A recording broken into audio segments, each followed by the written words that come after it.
Right, hi everyone. Here we are. As you can see, no track laid, although technically there is, but that's just over there. But I was thinking, I was watching somebody else's layout the other day. I can't remember who it was.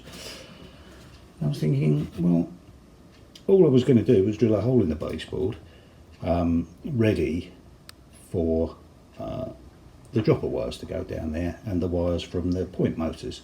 And I thought, well, what happens if I need access to the point motors to fix them? Haha. So this is what I'm doing, is I'm making access underneath there, so that I've got plenty of room to manoeuvre.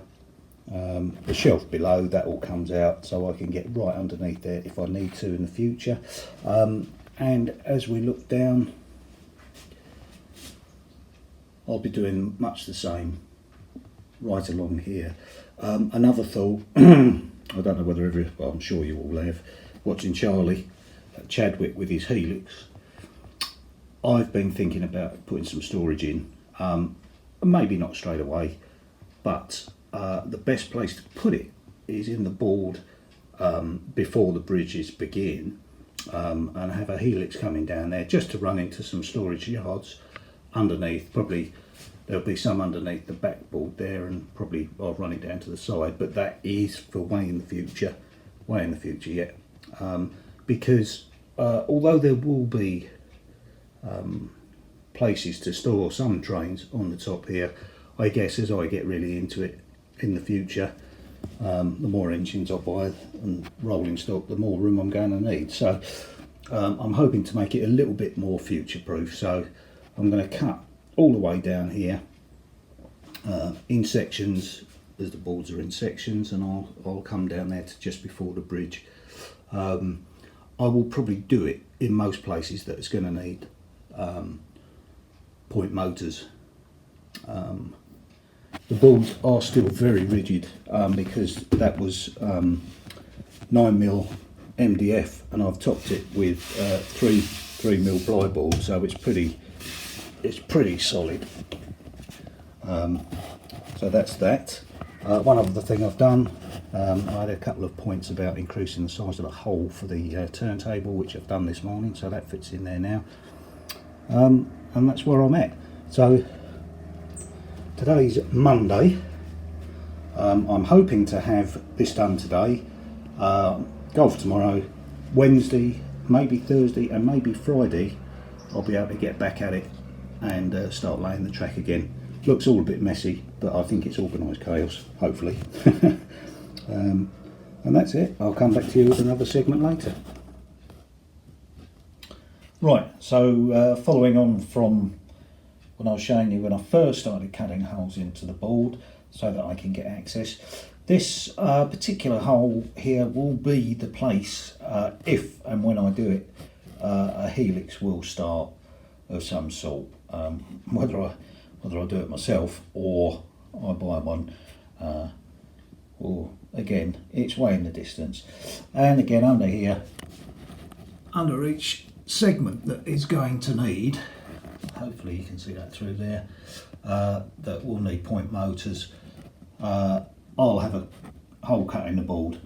It hasn't affected the strength, which I'm quite pleased about, although I may, once I've finished on the top as such, put some extra battening underneath just to stiffen it up a tad. So that's what I've done there so far. Right, so track is in place, obviously only very temporarily. I wanted to get the track cut to size, and I wanted to see how the curves fit, and I think you'll agree those curves look pretty good. Some nice sweeping curves, and then it comes into what we'll call Budleigh Regis Junction, and into Budleigh Regis Station down here.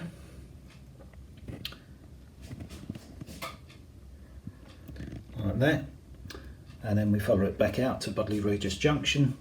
And of course the main line, there, where is it? There it is, will come and sweep right round here, the double track main line, which will go and run through under all of this junk, which will be Exehaven Bay station. But yeah, so quite pleased with that. It's just fixed in place for now, just so that I could get the curves.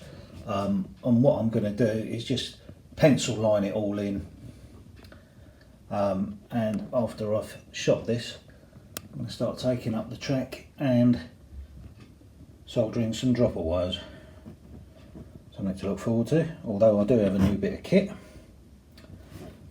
which I'll probably show you if it's successful. There we go.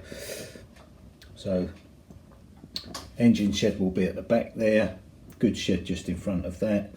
The full length mainline platform at Budleigh Regis is here, running along there, obviously coming out. This is the secondary terminus platform where the local services and provincial and cross-country services will go from. And then we have a spare track there, which I shall use just to store trains in where necessary. I've run a track up to the turntable, but not planning to do much with that at the moment. I'll probably put dropper wires in, but that'll be it for now. There we go.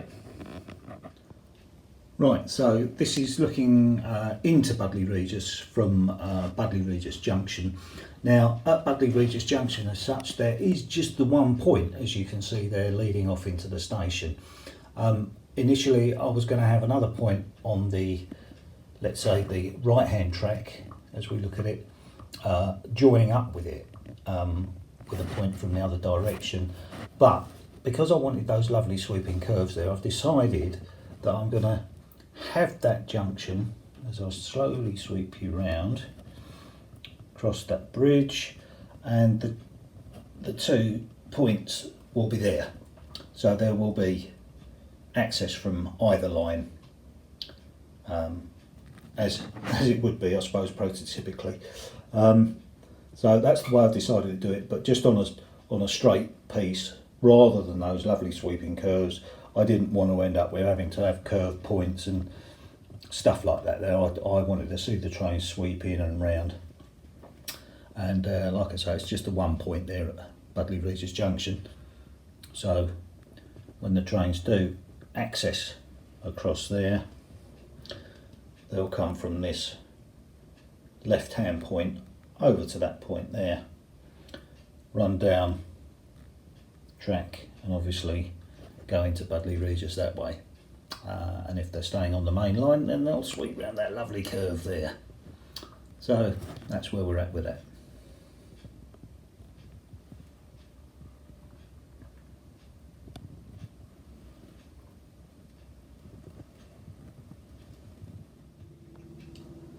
Right, okay, so this is my new piece of kit. I bought a soldering gun. I got it from eBay. It's a new Akalox soldering iron gun, and it comes with the flux feed. Now, I bought it because I was struggling with my soldering iron, and I thought, well, you know, even with those little nifty helping hand gadgets, I was still having a bit of a problem. Well, anyway, with the flux being fed through, I don't know whether you can see that, it goes through the bottom pipe to the main tip. It seems to leave you a little bit freer. To feed the flux, you just press the trigger and off it goes. And I seem to be doing okay with it. Let me just pan you round here. I've done about 3 or 4 pieces of track now. It's not the best soldering in the world, but it's working. Whereas before, with the soldering iron, I was having very limited results, and I actually had a bit of a bad half an hour where I actually wrecked a point. But I think that was just mainly because I got a bit annoyed with it and I should have walked away. But yeah, there we go. So done those bits, and I've done a couple of other bits. I'm quite pleased with that, but it was I think it was about £23, which I guess doesn't break the bank. I can't remember how much I spent for my soldering iron, probably about the same price actually, but yeah, quite pleased with that.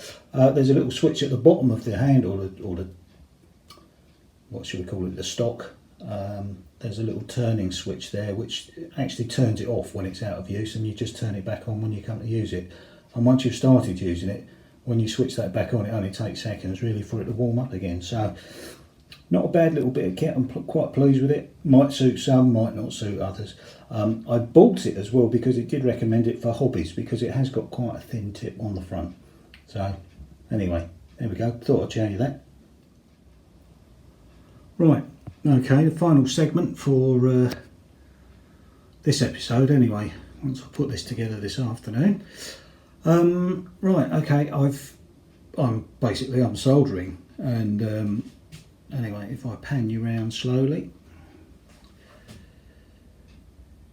we're soldering dropper wires. It is taking some time, I've got to say, because I'm not good at it, and even with that soldering gun, which does make it easier for me, it's taking ages.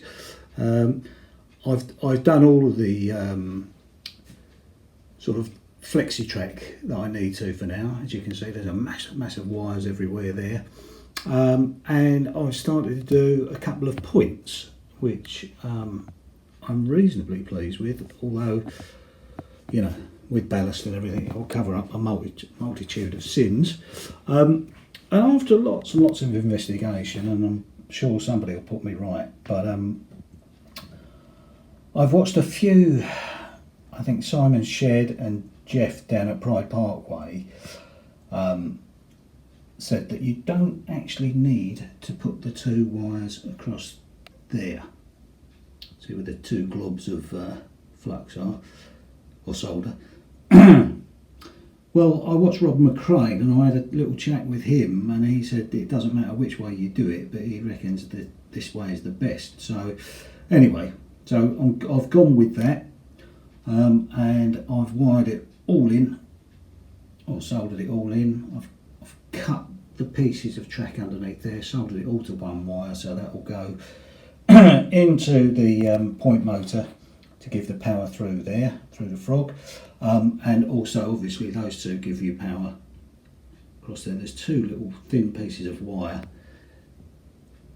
don't know whether that focus properly, but they're in there underneath the two globs of solder. But yeah, so I'm reasonably happy with that. I've done a couple now, but as ever, you know, time is against me. I've had the whole morning out here, so I was hoping to get to the point of at least having the track down and at the point of wired up to the buzz wire and ready to sort of connect up with the controller, but I can't even see that happening tomorrow now. I'm not even sure. I'm not playing golf tomorrow, so I'm not even sure how long I'm going to get out of here tomorrow, because as I've said before, on my non-golfing Saturday, I'm vulnerable to other things. Not really. I like to help my wife, and it's lovely. But yeah, that's where we're at. So hopefully, maybe in 2 weeks, you'll see some trains running. But don't hold your breath. I am a little worried, obviously, doing the points, that they're actually going to work. You know, I'm cutting up points without actually looking. So or at the point of being able to test them, so I might actually not do any more points, and just have the two that I've done, and I'll program them in and see if we can get them going. If we don't, then I might have to have a rethink about how I'm doing that. But there we go, all lovely. Right, well, have a lovely weekend, everybody. Stay safe wherever you are, whatever conditions of lockdown you're under. Like I say, be safe, and enjoy your weekends as much as you can. With this lovely hobby, at least there's something that we can do, especially if you've got the supplies to do it, which I have at the moment. So happy days. All right, take care everybody. Bye now.